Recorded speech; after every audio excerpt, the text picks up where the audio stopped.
Welcome to JR info Kannada YouTube channel.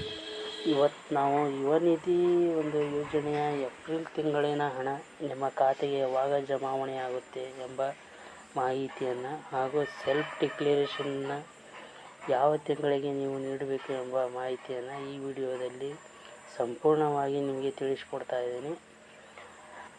ನಮ್ಮ ಚಾನಲನ್ನು subscribe ಮಾಡ್ಕೊಂಡಿಲ್ಲ ಅಂದರೆ ಈಗಲೇ ನಮ್ಮ ಚಾನಲನ್ನು ಸಬ್ಸ್ಕ್ರೈಬ್ ಮಾಡ್ಕೊಳ್ಳಿ ಅಂತ ಹೇಳ್ತಾ, ರಾಜ್ಯ ಸರ್ಕಾರದ ಒಂದು ಯುವ ನಿಧಿ ಯೋಜನೆಯ ಏಪ್ರಿಲ್ ತಿಂಗಳಿನ ಒಂದು ಹಣವನ್ನು ನಿಮ್ಮ ಖಾತೆಗೆ 15ನೇ ತಾರೀಕಿನಿಂದ 20ನೇ ತಾರೀಕಿನ ಒಳಗಡೆ ನಿಮ್ಮ ಖಾತೆಗೆ ಹಣ ಜಮಾವಣೆ ಆಗುತ್ತೆ. ಹಾಗೂ ನಿಮ್ಮ ಮಾರ್ಚ್ ಹಾಗೂ ಏಪ್ರಿಲ್ ತಿಂಗಳಿನ ಒಂದು ಸೆಲ್ಫ್ ಡಿಕ್ಲರೇಷನ್ನ ಯಾವಾಗ ನೀಡಬೇಕಂದ್ರೆ ಈ ಬರುವ ಮೇ ತಿಂಗಳಲ್ಲಿ 1ನೇ ತಾರೀಕಿನಿಂದ 25ನೇ ತಾರೀಕಿನ ಒಳಗಡೆ ನೀವು ಸೆಲ್ಫ್ ಡಿಕ್ಲರೇಷನ್ನ ನೀಡಬೇಕಾಗುತ್ತೆ.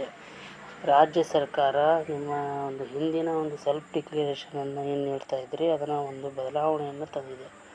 3 ತಿಂಗಳಿಗೊಮ್ಮೆ ಒಂದು ಸೆಲ್ಫ್ ಡಿಕ್ಲರೇಷನ್ನ ನೀವು ನೀಡಬೇಕಾಗುತ್ತೆ. ಈಗ ಮಾರ್ಚ್ ಹಾಗೂ ಏಪ್ರಿಲ್ ತಿಂಗಳಿನ ಒಂದು ಸೆಲ್ಫ್ ಡಿಕ್ಲರೇಷನ್ನ ಮೇ ತಿಂಗಳಲ್ಲಿ ನೀವು ನೀಡಬೇಕಾಗುತ್ತೆ. ಒಂದು ಮಾಹಿತಿ ಸಂಪೂರ್ಣವಾಗಿದ್ದರೆ ಈಗಲೇ ನಮ್ಮ ಚಾನಲನ್ನು ಸಬ್ಸ್ಕ್ರೈಬ್ ಮಾಡ್ಕೊಳ್ಳಿ. ನಮ್ಮ ಚಾನಲ್ನ ಹೆಸರು JR info Kannada YouTube channel. ಇದೇ ರೀತಿಯಾಗಿ ಹೆಚ್ಚಿನ ಮಾಹಿತಿಯನ್ನು ನಾವು ನಮ್ಮ ಚಾನಲ್ ಮುಖಾಂತರ ನಿಮಗೆ ನೀಡ್ತಾ ಹೋಗ್ತೀವಿ.